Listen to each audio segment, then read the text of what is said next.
Euzu billahi mineşşeytanirracim. Bismillahirrahmanirrahim. Elhamdülillahi rabbil alamin ve salatu vesselam ala rasulina Muhammed ve ala alihi ve ashabihi ecmaîn. Amma ba'd. Selamun aleyküm saygılı cemaat-i muslimin. Allahu Teala şu mübarek cuma gününü her birimiz için mübarek, hayırlı olmasını, ibadetlerimizin kabul olmasını, dualarımızın makbul olmasını nasip eylesin inşallah. Bugün Hicri takvimge göre 1445. sene devam etti. Sefer ayının son günleri. Sefer ayının 29'u bugün. İşte devam etimiz. Keçken vaazlarımızda aytkan mevzularını. Ve biz aytkan edik Müslümanlarga karşı Peygamberimiz Muhammed Mustafa sallallahu aleyhi ve sellem'nin Müslümanlarının yaşayışı, tercümeyi alıp Peygamberimizin nasıl etip İslam dini darkalıp başladı Peygamberimiz vaktinde. Keçken vaazımızda bizler Müslümanlarını nasıl müşrikler kıyna edilir, öldüre edilir, ne için düşman olaydılar onun hakkında aytkan edik. Dedik ki Peygamberimiz Muhammed Mustafa sallallahu aleyhi ve sellem Allah'tan vahiy alğandan son İslam dinini tarqatmak, anlatmak emri Peygamberimizge verilgen son Peygamberimiz 3 yıl devamında gizlice onu en yakın, işançlı kimselerge İslam dinini anlataydı ve insanlar yavaş yavaş birer şu İslam dinini kire ediler. 3 yıldan sonra ise ayet-i kerimeler geldi ki Peygamberimiz endi açıktan İslam dinine davet etmek gerekirdi.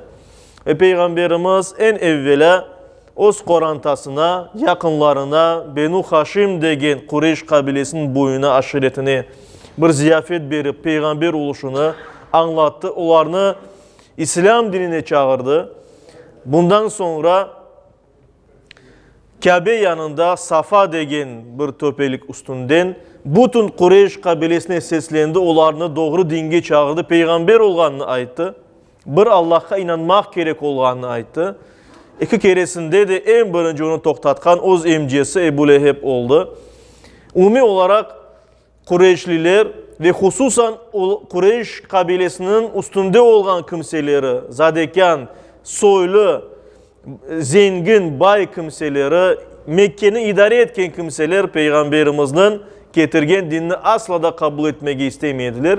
Ve onun sebepleri hakkında biz etraflıca geçken vaazımızda aytkan edik. İşte düşman kesildi Kureyş kabilesi Peygamberimizge ve Müslümanlarga. Müslümanların sayısı yavaş yavaş artaydı.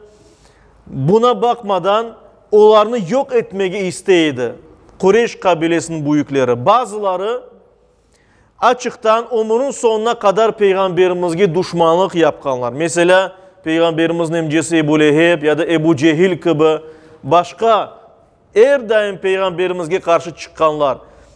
Çokusu Kureyş kabilesinin çokusunda ise onlar asıl da böyle pek düşmanlık yapacak değildiler ama tacip etediler. Yani şaşaydılar. Ne için Muhammed yeni bir yol çıkardı? Bizim öyle alışkanımız, adetlerimiz var olganda. Ve onlara bir vakit gerekirdi. İslam'ın güzelliğini anlamaları için. Buna göre de onların çokusu birkaç yıl içinde, bazıları daha tez, bazıları daha sonra ama çokusu Mekke fethine kadar, yani Mekke'nin Müslümanlar için alınmasına, İslam için açılmasına kadar tahminen bir 15-20 yıl devamında bazıları İslam dinine kele edilir. Bazıları da daha tez Müslüman oldu göreceğimiz gibi. İşte insanlara vakit gerekirdi, çoksu insanlara. İslam dinine yanaşması için, onun güzelliğini anlaması için vesaire. İşte saygılı cemaat-i muslimin, biz kaydetkenimiz bir nokta var idi geçken vaazlarımızda. Biz dedik ki, biz görüyoruz bazı zayıf olan kimseler, kullar, yani başka insanın malı olan, esir olan ya da zayıf olan kimseler daha tez İslam'ını kabul etediler. Zengin soylu kimselerde var idi ebed. Mesela Hazreti Ebu Bekir var idi, Hazreti Osman var idi, başka kimseler de var idi ileride. Ama ne içindir? Böyle kul olan kimseler daha tez İslam'ı kabul eteydi ve bunun için belli bir sebebi var idi. Çünkü bu kul olan kimseler, onların bazıları mahsus peygamberini kıdırıp gelgenler Mekke şehrine. Çünkü bileydiler Araplardan son peygamber çıkacak ve onu kıdırıp keleyatkhanda esir alıngan idi, satılgan idi ve demek ki Mekke'de bir kul statüsündeydi. Bazıları hayatının tecrübesinden bileydiler ki yani İslam dinini kabul edecek dereceye kelgen ediler. Biz bilemiz, aytkan edik, niye için Kureyşliler kabul etmediler? En birinci sebep, çünkü İslam dini bütün insanların ten, musavi olganını aytaydı. Yani bütün insanlar Allah katında bir kul olarak, bir Müslüman olarak, bir insan olarak, onlar birbirini ten, birisi başkasından üstün değil. Kur'an-ı Kerim'de buyurulganı üzere üstünlük ancak takvadadır. Allah'tan korkmak meselesinde. Kim Allah'tan ziyade sakınsa, korksa, günahlardan uzak olsa, sevaplarını becerse, onun derecesi daha da yüksek. Ve bu mesele bay olup olmaganına, oğullar çok olup olmaganına ya da statuska bağlı bir şey değildir. Bir kul Allah katında en zengin, en böyle padişah olan kimseden daha değerli olması mümkündür saygılı cemaat-i Müslümin. Ve ona göre de bunu kabul etmek istemediler Mekke büyükleri. Nasıl ola da ben kulunla aynı olacağım. Kullar ise, ezilgen kimseler ise İslam'daki bu adaletini korup aman doğru olganını anlayabilirler elbet. Ve şimdi bununla beraber bunu da kaydetmek gerek saygılı cemaat. Sadece kullar değil, güçlü, soylu kimseler de İslam dinini kabul etediler. Yani belli bir itibarga, hürmetke böyle sahip olan güçlü kimseler de İslam dinini kabul etediler. Ve şimdi iki kişinin Müslüman olması hakkında ben aytmak isteyeyim. Bu iki kişinin de İslam'ını kabul etmesinin Müslümanlar güçlengen ediler. Bayağı güç algan ediler. Bu iki kişi, birincisi Peygamberimizin emcesi Hamza bin Abdülmuttalib'dir. Hazreti Hamza. İkincisi ise Ömer bin el-Hattab. Yani Hazreti Ömer. Peygamberimizden sonra Hazreti Ebu Bekir'den sonra ikinci halife olan Müslümanların büyüğü. Yani Müslümanların emiri olan kişi. Bu iki kişi Müslüman olmadan da büyük değerge sahip edilir. Yani pek böyle karaman olganları, güçlü olganları ve sert olganların yani belli olan insanlar idi. Sözü keçken, sözünü aytkandan sonra yerine getirgen yiğit insanlar idi. En evvela birincisi İslam'ını kabul etken Hazreti Hamza oldu.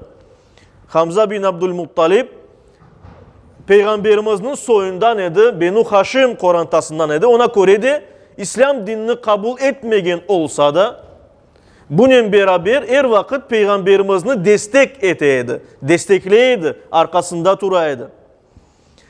Ve onun İslam'a kırışı da böyle oldu. Yani Allah-u Teala ona bir sebep olarak böyle yolunu gösterdi.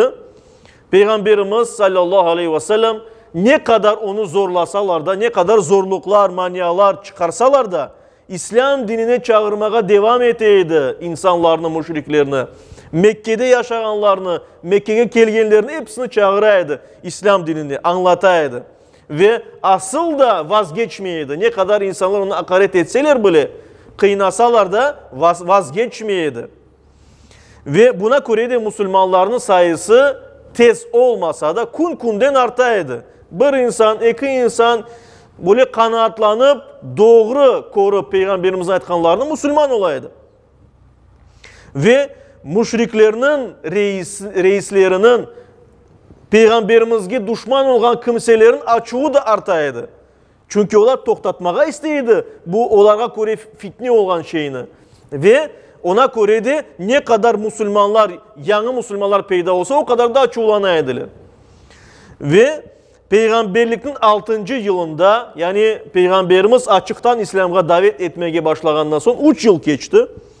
Ve bir gün Peygamberimiz sallallahu aleyhi ve sellem Safa töpeliginde olganda, Safa töpesinde demek ki Kabe etrafında olup dua, ibadet etkenden son onun yanından Ebu Cehil geçti. Ebu Cehil geçkendi. Onu korup ona küfür etti. Yani onu soktu, hakaretledi, yaramay laflar ayttı. Ve Peygamberimiz sallallahu aleyhi ve sellem de cahilinin sözüne karışmamak üzere bir şey aytmadı ona, indemedi.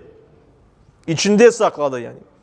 Bunu bir kadın kurdu, Kureyş kabilesinden olan bir kadın ve yolda Hazreti Hamza'nı korgende ona böyle ayttı. Senin torununu, yani kardeşinin oğluna Ebu Cehil böyle yarama hakaretleyici, namusuna tiygen sözler ayttı. Hazreti Hamza ise aytkanım gibi da Müslüman değildi ama yiğit bir insan olarak tanılaydı ve belli olganı gibi o sahrada arslanlarını avlanaydı. Yani arslanlarını tutaydı, öldüreydi, avlanaydı, böyle kahraman bir insan olarak bilineydi, korkusuz bir insan olarak bilineydi, güçlü bir insan olarak bilineydi. Ve Hazreti Hamza bunu eşitkenden son onun yakınına, onun torununa, cihanına bir kimse hakaretledi, onu soktu, bunu bilgenden son doğru bunu eşitip Darun Nedve'ye vardı. Darun Nedve ise sayılı cemaat-i Müslümin bu Kureyş kabilesinin büyükleri toplangan bir yer, bir evdir. O Kabe yanındaydı. Yani Mekke'nin merkezinde. Aman Ebu Cehil'in yanına geldi ve benim kardeşimin oğlunu sokup incitkan sensin mi deyip o kolundaki yayının Ebu Cehil'in başına vurdu. Yani böylece onu cezaladı. Aman o yerde biz bilgenimiz gibi böyle rakabet var idi Benu Haşim boyu arasında ve Ebu Cehil'in Beni Umeyye kolu arasında bir böyle rakabet var idi. Ebu Cehil'in soyları aman atılacak edilir Hazreti Hamza'nın üstüne ama Ebu Cehil onlarını toktattı çünkü Mekke'de iki güçlü soy arasında Haşim oğulları Peygamberimizin soyu ve Umeyye oğulları arasında kan davasının açılmasını istemeydi. Cenk'in çıkmasını istemeydi.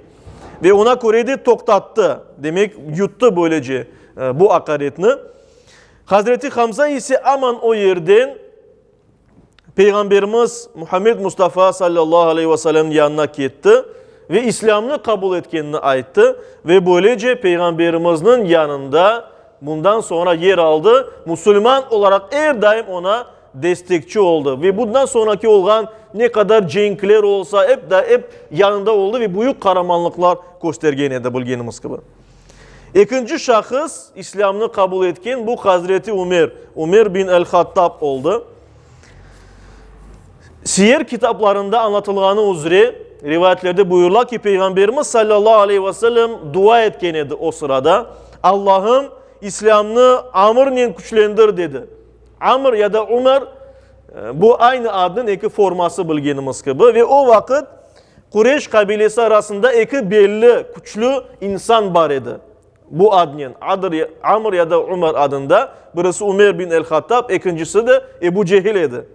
Ebu Cehil İslam'ını öyle de kabul etmedi ama Hazreti Ömer İslam'ını kabul etti bilgenimiz gibi ve onun hikayesi böyledir. İslam hep yayıla toktamaydı. Hazreti Hamza da Müslüman oldu ve müşrikler, onun reisleri aman Darun Nedve'de toplanıp ne yapayıq? Bir şeyler yapmak gerekmiz, bunu toktatmak gerekmiz. Güçlü insanlarımız da İslam'ını kabul edip başladı degendi. Ebu Cehil teklif etti. Keliniz Muhammed'ini öldüreyik ve bu fitneni toktatayıq deyip aytkan idi. Ve ama kim bunu yapacak idi? Çünkü bir kimse Muhammed'ini öldürse onun kanı elinde olacak ve cevabını verecek. Çünkü Peygamberimizin soyları da kan davası olmak üzere onu öldürmek gerek olacak. Yani kim ozunu böyle tehlikeye atacak? Kim öyle kahraman? Ve sonra Ebu Cehil evet bunda bir oyun yaptı. Yok mu bizde böyle yiğit olan kahraman kimseler deyip buna böyle açık etrafını karıştırdı. Demek ki bir kozgadı insanların öyle aytayıq. Çünkü o toplaşıda olan Hazreti Ömer'in tabiatını bileydi. Hazreti Ömer cesur, yiğit bir insan idi ve o aman atıldı. O vakit 33 yaşlarındaydı ve endi belliydi o kahramanlığının, gücünün, kuvvetinin. Bir şeyden korkmağını hakkında, yani herkes bileydi, bir şeyden korkmay bu insan. Ve o aman atladı, dedi, men öldürürüm, bir kimse çıkacak olmasa men Muhammed'ini öldüreceğim dedi. Aman kılıçını kuşanıp doğru gitti Peygamberimiz sallallahu aleyhi ve sellem'in evine onu öldürmek için. Peygamberimiz ise şu arada evinde değil idi. Müslümanlar adet üzere toplananları Erkam adındaki sahabenin evindeydi. Anda toplangan idi. Yolda Hazreti Ömer ketkenini görgen bir sahabe Nuaym adında. Onu gördü, böyle açıvlı kılıçının ketkenini ve soradı, ey Ömer, kayda ketesin, kayda böyle açıvlı ketesin deyip. Ve Ömer aytdı, milletini bozgan Muhammed'ini öldürmeye ketem dedi. Nuaym ise aytdı, sen bayağı kıyım bir işke kırıştın dedi. Kıyım bir işke kırışkensin. Hazreti Ömer ise Peygamberimiz daha sonra kaydetkeni gibi pek sezgir bir insan idi. O aman insanların lafından ne olganını anlaydı. Ve bu yerde de anladı. Sen de Muhammed tarafına geçtin mi dedi. Ve gerçekten de Nuaym o vakit endi Müslüman olgan idi ama gizliydi bunu. Sen de Müslüman oldun mu, Muhammed'in tarafına geçtin mi dedi. Ve şu yerde de Nuaym elbet korktu. Çünkü bu kılıçlı adam belki de şimdi canıma kastetecek deyip başka sözler ayttı. Dedi ki sen beni bırak, beni kaldır, bana kulak asma. O Kur'an'tana bak. Senin enişten Said ve kız kardeşin Fatime de Müslüman oldular dedi. Yani onlarını ayttı. Bu yerde İslam'ın yayılmasını kendine koruyamaz. Yani bazı insanlar Müslüman oluşlarını gizleyediler. Onlara ağırlık, eziyet gelmesin diye. Ve demek ki Hazreti Ömer o vakit daha da ziyade açıklandı. Aman yolunu aylandı ve aman kardeşi Fatime'nin eniştesi Said'in evine gitti. Onlar da o vakit Kur'an okuydular. Yanı Peygamberimizge indirilgen, nazil olgan Kur'an-ı Kerim'in ayetleri, rivayetlerge göre bu Taha suresinin ayetleriydi. Onu okuydular. Hazreti Ömer'in açılı kelişlerini eşitip aman demek ki gizlediler bu Kur'an yazılgan sayfelerini. Ama Hazreti Ömer bunu elbette ki eşitti ve evine böyle basıp kırgenden son bir dava başladı. İşte bu davanın nasıl bitkenini ve Hazreti Ömer'in nasıl Müslüman olganını inşallah gelecek vaazlarımıza devam edip anlatırız. Yüce Rabbimiz şu insanlarını, mübarek insanlarını İslam dinine böylece yetkizdi, yollarını açtı. Bizler de elhamdülillah hepimiz Müslümanımız, Müslüman Kur'antalarda ostuk. Bu Allah'tan büyük bir nimettir. Allah'a şükür ettik ve son nefesimizni Müslüman olarak vermeyi Yüce Rabbimiz bizge, hepimizge, yakınlarımızga nasip etsin. Amin. Bi rahmetike ya Rahman Rahim.